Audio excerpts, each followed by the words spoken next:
Hello, my friends. Well, today we're going to be talking about the floor, or at least how far I've gotten on my floor. Unfortunately, I'm not finished the floor, but I'll show you what I got so far. So here I am at this hardware store, and look what I find in the parking lot. Literally, as I pull up, someone left a bunch of wood on the ground. So I'm gonna take it. That big piece is gonna be part of my floor, at least the underneath part. All right. Well, here we are. Side of the road of light industrial. Doing my thing. Trying to get this floor going. That's what we got so far. This is 2-inch polystyrene, and cost me $100 for 12 sheets, and that's a deal. It's used.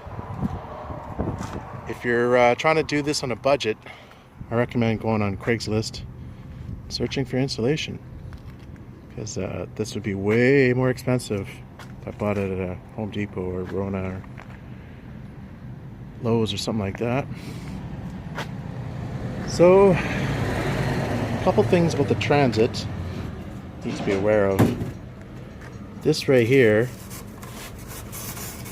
is the tire release. So I need to make sure that I have access to that, because I've already got a flat tire and I want to take my flat tire down and I cover this floor over. Good luck. Other things that transit owners or potential owners should be aware of is this stuff right here. This is the outside siding stuff. I'll show you in a second. All those will leak, so I'm going to cover them over. You can see those white ones at the front there. They're all going to leak in heavy rain, or even just wet roads. On this side too, over here, over there. They're all along the side. It's the trim. It's trim stuff. They just push it on with those clips. So I bought this stuff called Sikaflex. It's supposed to be really well thought of in Europe, but not many places carry it around here. But I decided to do the research and find this place because it's got extremely good reviews. So you can see them right there. See where my finger is pointing? They're all down there. All those will leak water. So you need to make sure you plug those. Speaking of plugging holes,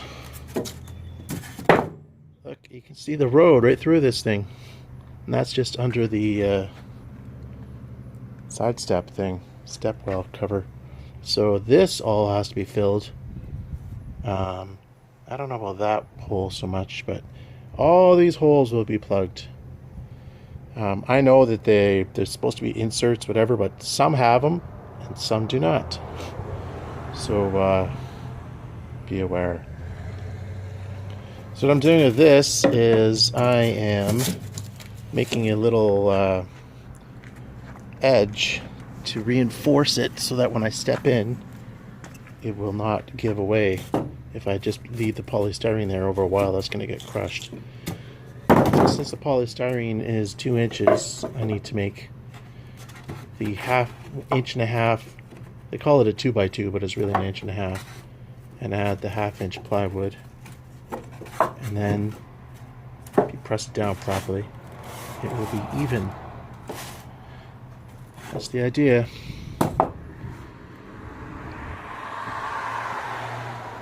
Unfortunately, I'm not finished the floor.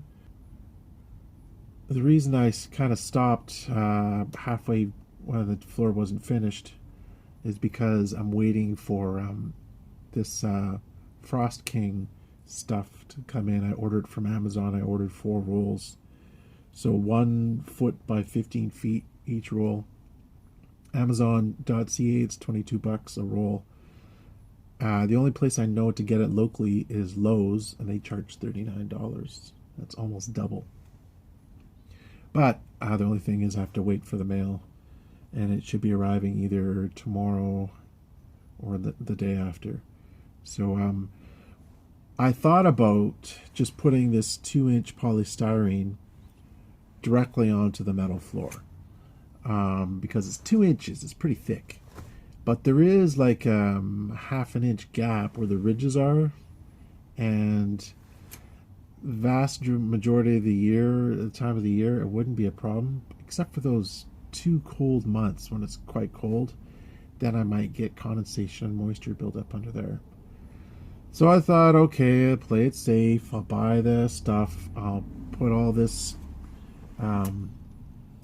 Frost King insulation underneath. It's actually for duct insulation. I'll put it under there, and I'll have to take the floor apart. That's why I haven't really pursued it, because I need to put that down first. Then, well, what I need to do is I need to take everything out of the van, put the insulation, the Frost King down, and then put the polystyrene on top, and then put the plywood on top of that.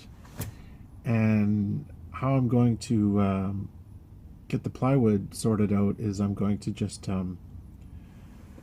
I just basically get like a 4x8 sheet, and that's the majority of it, and that's the piece that's polyurethaned. And in advance I didn't have to do it. It came that way. So then I have the sheets, and I have so I got 4 feet, and then I got a foot, and then I got a foot. And on the narrow long parts, I just cut the wheel wells out, or whatever other little bits and bobs that need to be dealt with.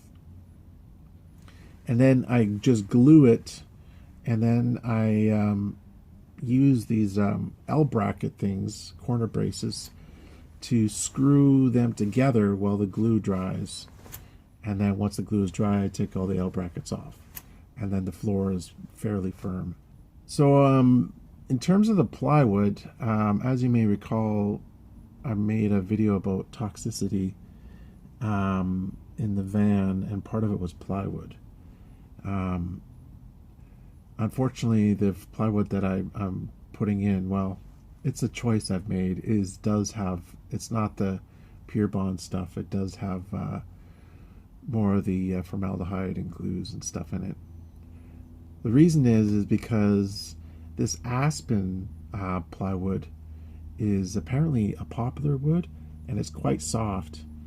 And since I'm going to be, basically putting all my furniture, bed, couch, whatever, kitchen unit, and drilling into the floor, I need to have a plywood that's pretty substantial. And the aspen is too soft. And so I'm going to use it for everything else, but not for the floor. I'm using birch for the floor. And it's going to do well. Now, in terms of the floor finish, money's pretty tight right now, I got to be honest. So I'm not going to even bother putting any flooring covering on it for now. I'm just going to use the bare plywood.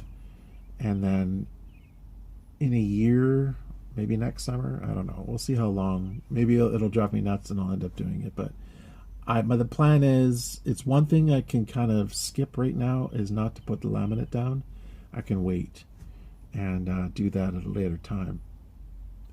And it's going to get all scuffed up and marked up and, dirty, whatever. But once the laminate goes down, you're not going to know. So, and the other reason I'm doing that is because I want to have all the furniture in place first. And there's a benefit to do that. Number one, it will be less money, because if I have my bed, right, and if I put laminate, a lot of people, what they do is they put the plywood down and they completely laminate the entire floor. Then they put the furniture on top. Well, I'm not doing that. And there's two reasons. Number one, it will weigh more. That stuff is heavy. If you lift even just one box, probably weighs like 40 or 50 pounds. And to do a van like this, I'll probably use 3 or 4 boxes. So if I can not do under the bed, under the couch, under the kitchen counter, that will save weight. And turn on those wheels, the less weight you have in the van, the better. Number two is it's going to cost less money because less materials used, less money. Anyway, that's going to have to do it for this video. I will try to give an update on the floor once it's completed. Thanks for watching, and be well, my friends.